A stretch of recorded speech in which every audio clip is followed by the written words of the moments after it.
From Upper Michigan Source, this is your Sports on Demand for Tuesday, December 10th. I'm Mike Ludlum.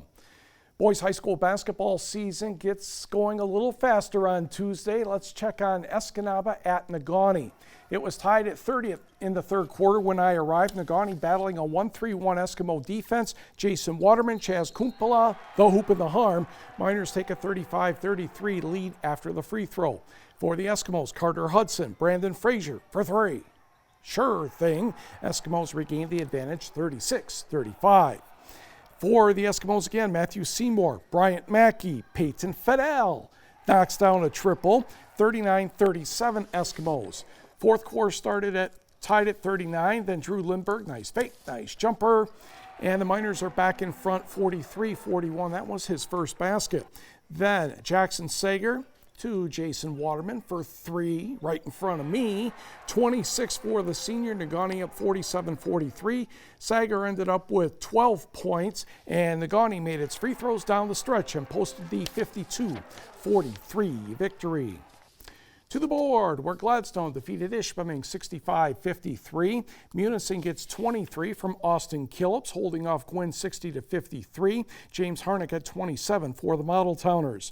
Ironwood, a 4-point winner at home over Bessemer, 53-49. Manistee holds off Newberry, 60-58. Rudyard, 53. Brimley, 39. Since Pickford won a state championship in 8-player football, we'll let them reschedule that game against Engadine. It was Detour, 78. Harbor Light Christian, 50.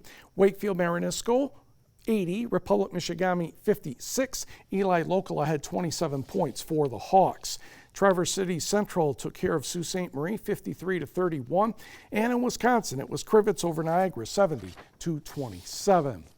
To the girls, where Gladstone visited Marquette for the Redettes home opener. And we will pick this up in quarter number 2. Maddie Algren trying to drive for the Braves. Clarissa Remillard with the steal. Off to the other end she goes. She'll get the finish and the foul, part of an 18-2 run for Marquette. Then a Gladstone steal, and Maddie Algren says, time's running out. Sure thing for three. Braves go into the fourth quarter down just 2 at 30-28. And here comes Algren again, running. She doesn't care who she runs into. Sure, put that one in and count the bucket. 31-30 Gladstone. But Maria Mulatto put 3 of her game-high 18 in there, part of an 8-2 run, and Marquette gets the victory 42-39. To the numbers here, Nicole Kameen at the buzzer allows Escanaba to defeat Negaunee 50-48. Emily Nelson, 13 points and 15 rebounds as the Whitecons defeated Iron Mountain 34-28. Maya Rice, 26. Addison Matson, 20. Lot 75. Houghton, 55. Ellie Jerf had a double-double of 14 and 11. Calumet, 69. Jeffers, 34. Baraga, no trouble with Dollar Bay. Lakeland and Hubble, a touchdown better than Waters Meet. It was Uintral Creek 54, Chassell 27 in the Battle of Panthers. Betty Menegos had 22 as Ontonagon cruised past Wakefield Marinisco 52-15. Mackenzie Boyd had 24 for the Red Devils, but South Shore was the winner, 56-39.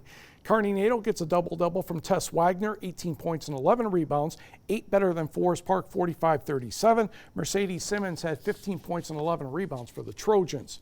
North Dickinson, no trouble with Republic Michigami. Kennedy England helps Mid-Penn get past North Central 43-42. Rapid River back in the win column again, 53-46 over Norway. Boyne City 48, Cedarville 40. From the makeup department, yeah, I know. A couple games into the season, we have makeups. Ishpeming 48, Kingsford 31. The Sioux in the Battle of Blue Devils, Downs Gaylord 63-18. Madison Newens had 21 points and 10 rebounds. Jordan Springer had 23 points. And Florence needed all of those to hold off Leona Wabino 60-58. And in community college basketball, oh boy. Go Gibbik 115, Itasca 28. Gotta be kidding me. With an abbreviated start to the UP boys basketball season on Monday night, there's still time to introduce the TV6 preseason boys basketball dream team, still in alphabetical order according to last name. Dollar Bay has been to the Breslin Center a couple times the past 2 seasons in Division 4. Ashton Janke is one reason why. The 6'3" honorable mention All-Stater averaged nearly 16.5 points, 8.4 rebounds, and 1.5 assists per game for the Blue Bolts last season. Division III All-State first-team guard Marcus Johnson of Iron Mountain returns for a senior season. The 5'10 guard poured in just over 23 points per outing while averaging nearly 5 rebounds, 5 assists, and more than 2 steals per game, helping the Mountaineers reach the Division III state final. Michigan Tech recruit Brad Simonson is next on the list from Houghton High School. The 6'6" and possibly still growing senior racked up double-double averages of 22 points and 10 rebounds per game to go along with 2 blocks per contest. Negaunee guard Jason Waterman made 52% of his three-pointers last season. That's outright dangerous. The 6-foot senior led a relatively balanced Miners attack with 16 points, 6 rebounds per game. Now the big question is, will Negaunee and Iron Mountain meet in a Division III regional again in March? Iron Mountain's Foster Wonders has been named the 14th best player in the state of Michigan, regardless of division, by State Champs Network. The 6'5" junior also was a Division III All-State first-team player and the UP Division I through III Player of the Year. Wonders scored just under 24 points per game, adding 7.5 rebounds, 2.7 assists, and a steal per game for the Black and Gold. Other people to watch and names you'll get familiar with over the season include Negaunee's Drew Lindberg and Jackson Sager, Escanabas Carter Hudson, Menominee's Keegan Monroe, and Norway's Cody Hendricks from Divisions I through III. And Division IV, Kearney Nato's Max Baumler and Brett LaFord, Dollar Bay's Connor LeClaire, Mid-Peninsula Zach Englund, and Tyler Sunlight of Rapid River.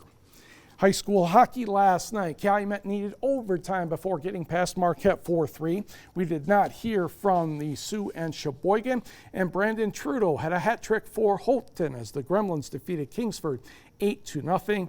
In the National Hockey League, Christopher M. scored for Detroit to tie the game at 1 in the second period.